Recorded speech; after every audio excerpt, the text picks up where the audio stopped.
בוקר טוב, למרות טוב, הבוקר הזה הוא תמיד קצת אחר. יום הזיכרון. כן, בוקר עם כובד מסוים.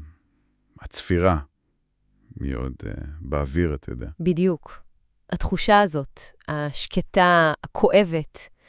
אבל בו זמנית אי אפשר להתעלם מזה, שבערב הכל משתנה. הכל משתנה. פתאום עצמאות. החגיגות. המעבר הזה תמיד תופס אותי. הוא תופס את כולנו, אני חושב. זה מעבר חד. מאבל כבד לשמחה גדולה. נכון. ועל זה בדיוק רציתי שנדבר היום. על החיבור הזה, לפעמים קשה, בין הימים, ויש רעיון די מיוחד שמצאתי מהרב יוסף צבי רימון. מעניין. על מה הוא מדבר? הוא לוקח משהו מפרשת השבוע, מפרשת מצורע.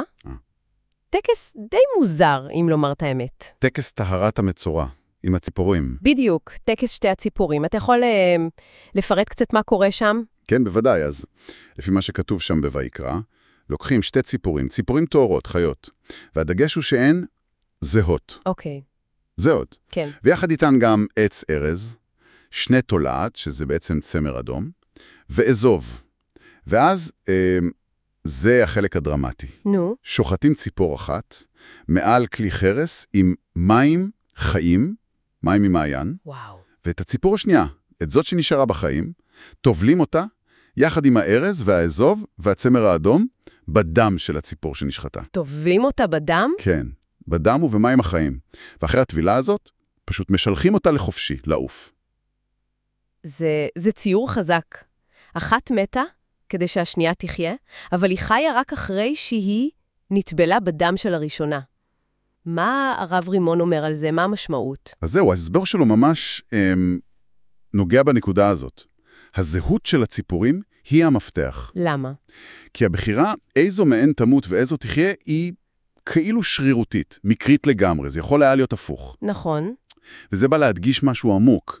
הציפור החיה, זאת שאפה לחופשי, היא לא סתם חיה, היא נושאת עליה תזכורת. תזכורת למה? שהחיים שלה, החופש שלה, הם התאפשרו רק בזכות המוות של השנייה, זאת שהייתה זהה לה לגמרי. והטבילה בדם. הטבילה בדם היא הסמל, היא החותם של הזיכרון הזה. היא כאילו אומרת, החיים שלך תלויים במוות ההוא.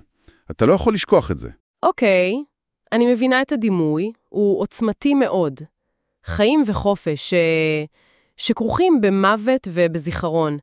אבל בוא נחבר את זה רגע אלינו, ליום הזיכרון ויום העצמאות. המעבר הזה לפעמים מרגיש לי קטוע, חד מדי. נכון, התחושה הזאת מוכרת.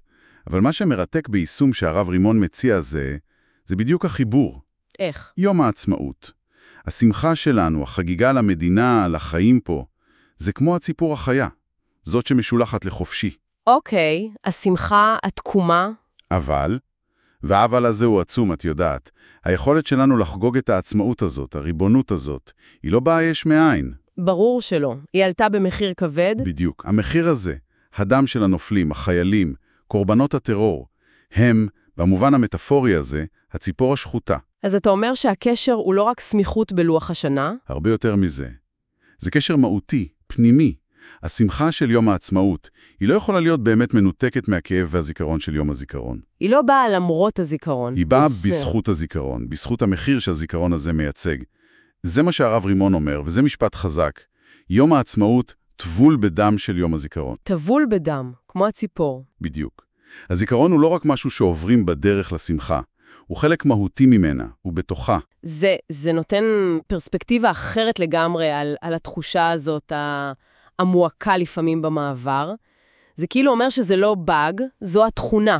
אפשר לומר, זה משקף אמת עמוקה על המציאות שלנו. אבל השאלה היא, האם המחשבה הזאת שהשמחה שלנו תמיד טבולה בדם, היא לא מכבידה מדי, היא לא פוגעת ביכולת לשמוח באמת, שמחה שלמה? זו שאלה טובה. אני לא חושב שהמטרה היא להכביד או לדכא. אני חושב שהמטרה היא להעניק עומק. עומק? כן. למנוע מהשמחה להיות שטחית או מובנית מאליה. היא מזכירה לנו שהחיים האלה, החופש הזה, הם יקרים, שיש להם מחיר אמיתי. והידיעה הזאת לא מקטינה את השמחה? לדעתי לא בהכרח. היא יכולה אפילו להעצים אותה, להפוך אותה למודעת יותר אולי, אחראית יותר. זה חלק מהסיפור שלנו פה, לא? היכולת לחיות וליצור ולשמוח גם כשנושאים את הזיכרון ואת הכאב. אז זה לא פגם בשמחה? זו המהות שלה כאן? בדיוק. אם נסתכל על זה רחב יותר, אולי הסמיכות הזו של הימים היא לא בעיה, אלא היא המסר עצמו. המסר של הקשר הבלתי נפרד. כן, בין המחיר לתקומה, בין האובדן לבניין. וטקס הציפורים הזה העתיק, הוא פשוט נותן לנו סמל לדבר על זה. זה לא אבל ואז שמחה. זו שמחה שצומחת מתוך האבל ונושאת אותו איתה. וזה משאיר אותנו עם מחשבה חזקה להמשך היום הזה, ולקראת המעבר שיהיה בערב. איך המבט הזה, שהשמחה כרוכה בזיכרון באופן כל כך מהותי, כמעט פיזי כמו בטקס הזה, איך זה יכול לשנות את האופן שבו אנחנו חווים את המעבר? אולי זה עוזר להבין שזה לא רק לעבור מאלף לבית. אלא לשאת את א' אל תוך ב'. לשאת את הזיכרון אל תוך השמחה.